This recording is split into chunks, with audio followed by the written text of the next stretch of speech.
Welcome to my YouTube channel. વિદ્યાર્થી મિત્રો, આજે આપણે ધોરણ 9 જે દ્વિતીય પરીક્ષાની અસાઇનમેન્ટ આવી છે એમાં વિભાગ સીમાં પ્રકરણ નંબર 9 જોઈશું. શું કીધું છે? 5 સેમી અને 3 સેમી ત્રિજ્યાવાળા બે વર્તુળ. તો જો આ છે એ કેટલું છે? 5 સેમી અને આ છે એ કેટલું છે? 3 સેમી.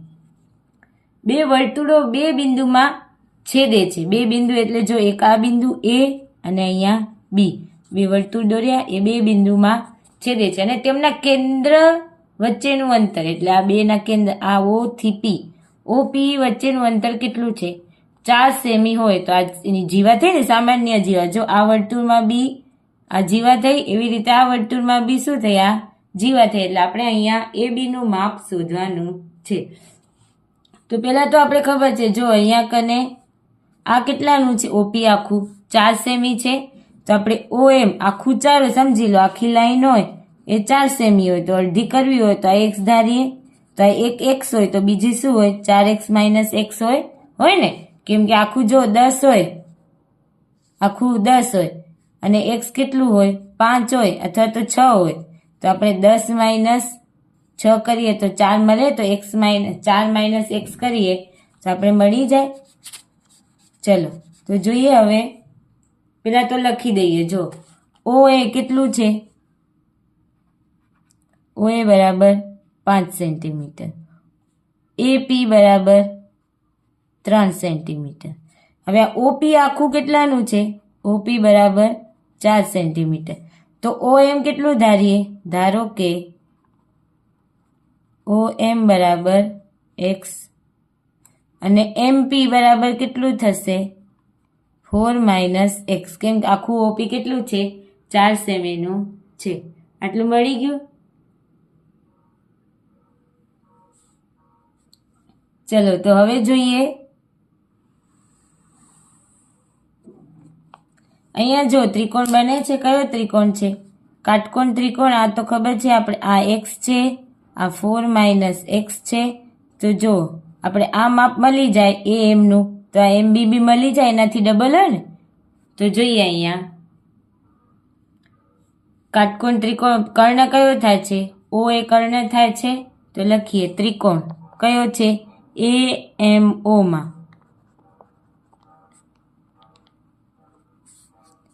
OA નો વર્ગ બરાબર OM નો વર્ગ, એવી રીતે AM નો વર્ગ. થયું આટલું?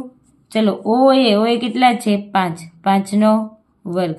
OM એટલે x નો વર્ગ અને વત્તા AM તો આપણે શોધવાના છે. એમને મૂકીએ 25.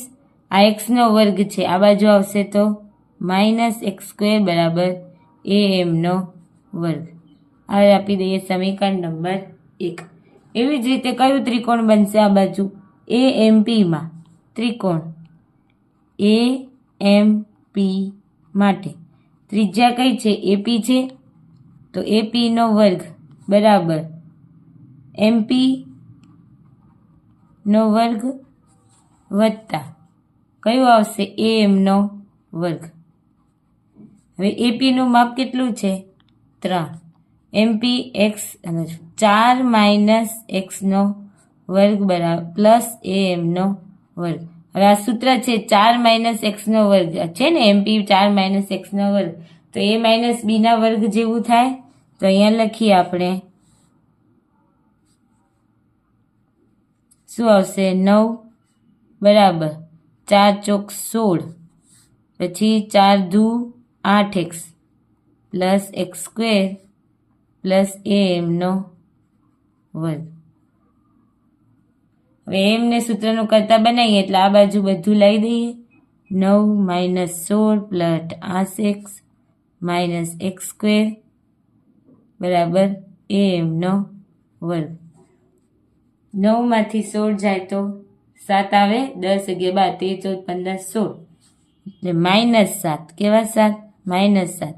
-7 x² બરાબર AM નો વર્ગ. સમીકરણ નંબર 2. હવે સમીકરણ 1 અને 2 ને સરખાવતા તો 1 ક્યાં છે? તો એ અને એ કેમ જમણી બાજુ સરખી છે બંનેની, તો આ બંનેને સરખાવીએ. 25x² બરાબર -7 -x², અને આ +8x. ચલો -x² કટ થઈ ગયા. 25 આ બાજુ આવશે 7, આ શું બચશે 8x. 25 ને 7 32 થાય ને, 26 28 29 31 32. હવે 8 અહીંયા ભાગાકારમાં આવશે એટલે x ની કિંમત કેટલી મળશે તમને? 8 ચોક 32, x બરાબર 4. કેટલા આવશે? x બરાબર 4. હવે સમીકરણ 1 માં x ની કિંમત મૂકતા, ચલો મૂકીએ. સમીકરણ 1 શું છે? 25 - 4 નો વર્ગ એટલે 16 બરાબર am². 25 માંથી 4 જાય તો 9 am². 9 નું વર્ગમૂળ કાઢવું હોય, વર્ગ કાઢવો હોય તો am બરાબર કેટલું આવ્યું? 3 સેન્ટીમીટર આવ્યું. કેટલું આવ્યું? 3 સેન્ટીમીટર. તો આખું AB કેટલાનું થાય? AB બરાબર 2 × am, એટલે આખું. દાખલા નંબર 2 માં શું કીધું છે? P કેન્દ્રિત વર્તુળમાં AB અને CD બે સમાંતર જીવાઓ છે. કેન્દ્ર P એ AB અને CD વચ્ચે છે. કેન્દ્ર જે P છે એ AB અને CD વચ્ચે છે. જો AB બરાબર કેટલું હોય? આખું આ AB 20 હોય, અને CD બરાબર કેટલું હોય? આખું 48 સેન્ટીમીટર, આખું 20 સેન્ટીમીટર. અને વર્તુળની ત્રિજ્યા એટલે અહીંથી આ વાળો ભાગ કેટલાનો હોય? 26 સેન્ટીમીટર હોય. તો AB અને CD એટલે આ જે છે આપણે શોધવાનું છે. આ M અને N શોધવાનું છે, કેમ કે આ ત્રિજ્યા છે એટલે આ કેટલું થશે? 26. હવે જો આખું શું છે આપણે ખબર છે, જે કેન્દ્ર છે વર્તુળના કેન્દ્રથી આ લંબ દોરેલો હોય તો આ લંબ છે એ આ જીવાને શું કરે છે? દુભાગે છે. દુભાગે એટલે બે સરખા ભાગમાં વહેંચે છે. તો હવે અહીંયા કેટલું છે? 20 છે. તો આ કેટલું થાય? NB કેટલું? આ NB 10 સેમી, અને આ બી કેટલું થાય? 10 સેમી. એટલે આપણે આ ત્રિકોણ લઈએ. ત્રિકોણ PNB માં થાય ને ત્રિકોણ. કેમ અહીંયા MB? જો પેલા તો આપણે લખી લઈએ AB બરાબર 20 સેન્ટીમીટર. તો NB બરાબર હાફ કેટલું થાય? AB. કેમ કે વર્તુળના કેન્દ્રથી જીવા ઉપર દોરેલ લંબ એ જીવાને શું કરે છે? દુભાગે છે. 9.3 પ્રમેય 9.3 મુજબ.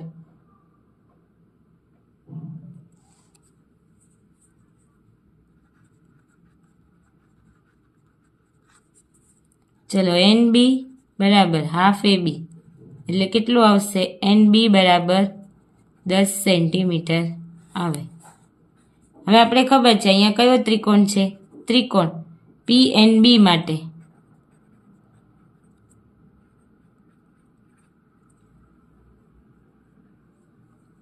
શું લઈએ? કર્ણ કયો છે? PB. PB નો વર્ગ બરાબર PN નો વર્ગ પ્લસ NB નો વર્ગ. ચલો PB કેટલાનું છે? 26 નો વર્ગ.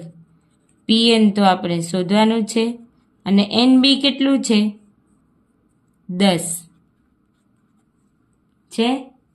તો અહીંયા કરીએ આપણે 26 નો વર્ગ એટલે 676 કરીએ. 26 × 26 6 દુ 12 વધી 2 દુ 4 ને 1 5.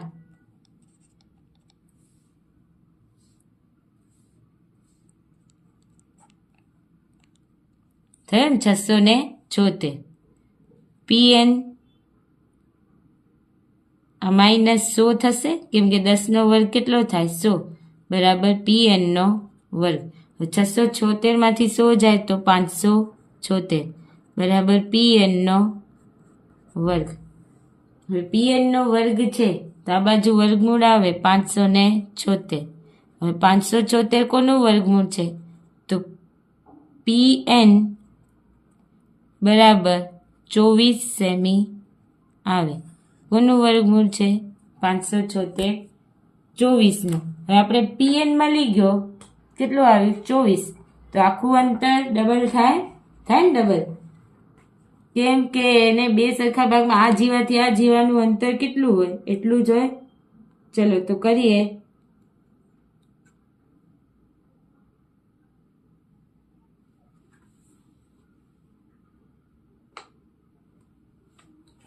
આ રીતે 24 મળ્યું આપણે. આ એવી જ રીતે આ શોધીએ. કેમ જો આ કેટલું છે 26, આ 26 છે, આ કેટલું થશે 48 એટલે 24 સેન્ટીમીટર. તો આ શોધીએ. ચલો તો આ PM શોધીએ. હવે આમાં કયો ત્રિકોણ છે ત્રિકોણ PMD માટે. જો ત્રિકોણ PMD માટે શું આવશે PMD માટે ખૂણો કયો કાટખૂણો છે M એટલે કર્ણ કયો થશે PD નો વર્ગ બરાબર શું છે PM નો વર્ગ અને MD નો વર્ગ.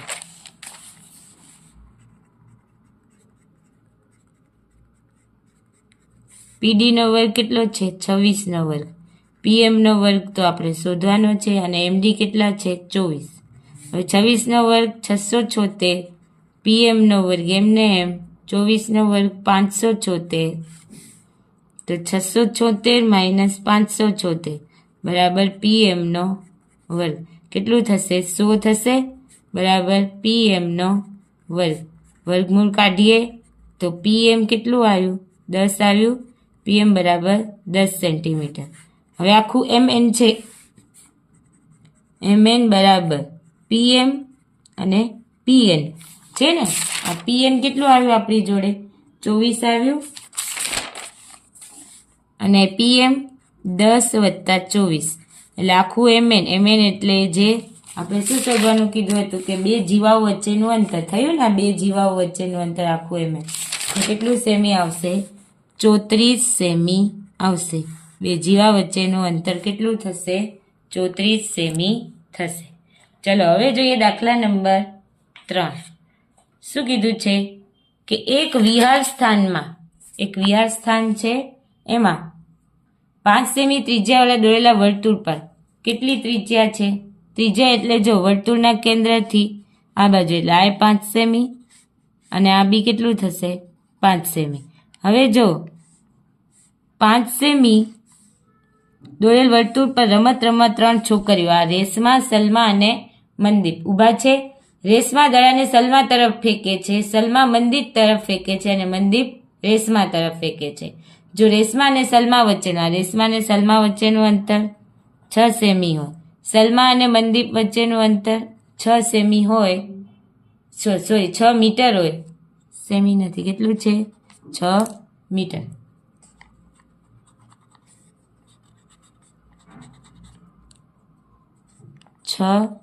મીટર અહીંયા બી કેટલું 6 મીટર 5 મીટર અને 5 મીટર હોય તો રેશમા અને મનદીપ વચ્ચેનું એટલે આ રેશમાથી મનદીપ વચ્ચેનું આટલું અંતર આપણે શોધવાનું છે. તો પહેલા જોઈએ જો આ વર્તુળની ત્રિજ્યા થઈ એવી રીતે અહીંથી કરી અને આ આખો ત્રિકોણ એ બી શું થશે OS પણ શું થશે વર્તુળની ત્રિજ્યા એટલે આખું કેટલું આવશે 5 મીટર. અહીંયા વચ્ચે હું Q નામ આપ્યું છે. તો જો આ ત્રિકોણ આમ દોરી શકીએ આપણે આવી રીતે આમ. જો આ ટોચમાં શું છે R, પછી આ બાજુ S, વચ્ચે Q અને આ બાજુ O. તો જો આ RS કેટલું છે 6 સેન્ટીમીટર. RO ત્રિજ્યા કેટલી છે 5 સેન્ટીમીટર અને SO આખું કેટલું છે 5 સેન્ટીમીટર છે. તો આપણે આ વચ્ચેનું ત્રિકોણનું ક્ષેત્રફળ સહી કરે 3 બાજુ મળી ગઈ એટલે તમારે આગળના ચેપ્ટરમાં આવશે હેરોનનું સૂત્ર પ્રમાણે. અહીંયા લખીએ આર ક્યુ શોધીએ તો પછી QM મળી જશે. હવે જો આ OS ત્રિજ્યા હોવાથી OS બરાબર કેટલું આવશે? 5 સેમી. આ OR તો આપણે ખબર જ છે. હવે ત્રિકોણમાં 3 બાજુ થઈ 5 સેમી. OR કેટલું છે? 5 મીટર. અને RS કેટલું છે? 5 મીટર. હેરોનના સૂત્ર મુજબ ત્રિકોણનું ક્ષેત્રફળ 10મા ચેપ્ટરમાં તમે ભણ્યા હશો. ત્રિકોણનું ક્ષેત્રફળ S minus A, S minus B અને S માઇનસ C. હવે S એટલે શું થશે? અર્ધ પરિમિતિ. હવે અર્ધ પરિમિતિ OS RS કેટલું છે? 6 સેમી છે. 10 આ કેટલું થશે? 16. S બરાબર 16 ભાગ્યા 2 એટલે કેટલું આવશે? 8 આવશે ને. હવે S આપણે ખબર છે. S કેટલું આવ્યું? 8. S માઇનસ A એટલે 5. ચલો 8 કેટલું આવશે? 3. અહીંયા બી 3 અને અહીંયા 2 એટલે જો 8 દુ 16 તો 16નું વર્ગમૂળ શું આવે? 4 અને આ 3 4 તેરી 12. ત્રિકોણનું ક્ષેત્રફળ શું મળ્યું તમને? 12 મીટર. ત્રિકોણનું ક્ષેત્રફળ હોય તો જો આ શું થયો? પાયો થયો અને આ શું થયો? એનો વેધ. એસો શું છે? પાયો છે અને RQ શું છે? વેધ છે. તો અહીંયા લખીએ ત્રિકોણનું બીજું ક્ષેત્રફળ. ત્રિકોણનું સૂત્ર ક્ષેત્રફળ બરાબર 1/2 પાયો ગુણ્યા વેધ. હવે જો 1/2 પાયો કયો થયો? SO. આખું SO શું છે? પાયો છે. અને વેધ કયું થયું? RQ. ક્ષેત્રફળ તો આપણે કેટલું શોધ્યું? 12 મીટર શોધ્યું. હવે 1/2 SO કેટલું છે? SO એટલે 5 મીટર. અને RQ એ તો આપણે શોધવાનું છે. અહીંયા 12. ચલો 12 ગુણાકાર 12 ગુણ્યા 2 ભાગ્યા 5 બરાબર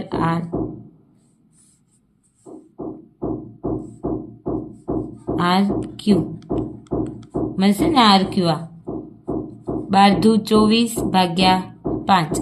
24 ભાગ્યા 5 કરશો તો કેટલું આવે છે? 4.8 થાય ને. 4.8 મીટર. કેમ? 5 ચોક 20, 4 વધ્યા અને 5 અઠા 40. હવે RQ છે એ કેટલું આવે છે? હા, તો આ બી QMB કેટલું આવે? 4.8 જ હોય. તો લખીએ RM આખું 2 ગુણ્યા RQ એટલે 2 ગુણ્યા 4.8 કેટલું આવશે? 9.6 મીટર. જે રેશમા અને મનદીપ વચ્ચેનું અંતર કેટલું આવશે? RM એટલે રેશમા અને મનદીપ વચ્ચેનું અંતર 9.6 મીટર આવશે. ચલો હવે જોઈએ દાખલા નંબર 4. શું કીધું છે? એક વર્તુળની જીવા અને તેની ત્રિજ્યા સમાન છે. હવે જીવા અને ત્રિજ્યા સમાન હોય શું કીધું છે? તો જો જોઈએ આપણે આમાં વર્તુળની ત્રિજ્યા એટલે OA, OB અને આ AB બધા સમાન છે. OA, AB અને OB આ એની ત્રિજ્યા થઈ, આ બી ત્રિજ્યા થઈ અને આ AB શું થઈ? એની જીવા થઈ. હવે આ બધા સમાન હોય તો એમના સામેના ખૂણા ત્રિકોણ સમબાજુ ત્રિકોણ થાય. OA નો સામેનો ખૂણો B, OB નો સામેનો ખૂણો A અને AB નો સામેનો ખૂણો O. કેમ? પ્રમેય 7.2 મુજબ સમાન બાજુ હોય તો એના સામેના ખૂણા પણ કેવા હોય? સમાન હોય. હવે આપણે ખબર છે સમાન ખૂણા હોય તો સમબાજુ ત્રિકોણ થાય. કયો ત્રિકોણ? ત્રિકોણ AOB. સમબાજુ ત્રિકોણ હોવાથી બધા ખૂણાનું માપ કેટલું આવે? એટલે AOB નું માપ કેટલું આવે? 60 અંશ આવે ને 60 અંશ. હવે આ AOB કેટલો આવ્યો? 60 આવ્યો. તો આપણે ખબર છે વર્તુળે તેની આપણે જોયું તો આ જીવા હોય વૃત્તખંડ, લઘુ વૃત્તખંડ આગળ આંતરેલો જે ખૂણો હોય એના કરતાં જે ગુરુ બીજા ખૂણો હોય કેટલો હોય? અડધો હોય. તો આપણે લખીએ APB બરાબર હાફ ખૂણો AOB. આ 60 તો કેટલું આવશે? 30. એટલે તમારે APB કેટલાનો મળ્યો? 30 અંશનો મળ્યો. હવે આ ખૂણો 30 અંશનો મળ્યો. પછી શું કરવાનું? તમારે AC અને BC જોડો. AC અને BC ને જોડો. જોડ્યું? AC લઘુ વૃત્તખંડ પર જે C બિંદુ લીધું અને AC અને BC ને જોડો. તો જો આ ચતુષ્કોણ બને છે કયો? APBC. તો લખીએ ચતુષ્કોણ APBC. કેવો ચતુષ્કોણ છે? ચક્રીય ચતુષ્કોણ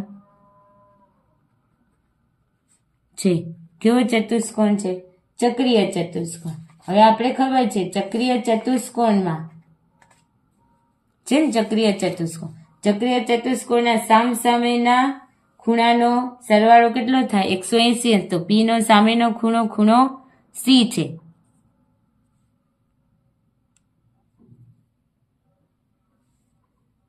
P નો સામેનો શું કીધું? લઘુચાપ અને ગુરુચાપ આગળ આંતરેલા ખૂણા એટલું જ કીધું છે. લઘુચાપ અને ગુરુચાપ આગળ આંતરેલા ખૂણા. તો આ લઘુચાપ ગુરુચાપ ઉપર તો મળી ગયો. હવે આ લઘુચાપ ઉપર શોધીએ.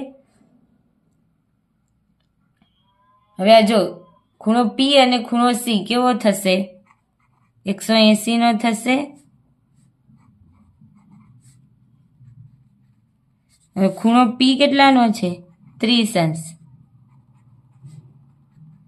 ચક્રીય ચતુષ્કોણ પ્રમેય 9.10 મુજબ થાય ને ચક્રીય ચતુષ્કોણના સામસામેના ખૂણાનો સરવાળો 180 અંશ. તો ખૂણો C બરાબર 180 - 30 એટલે ખૂણો C બરાબર 150 અંશ આવશે. તમારે લખવું હોય ખૂણો કયો થશે? ACB બરાબર 150 અંશ થાય.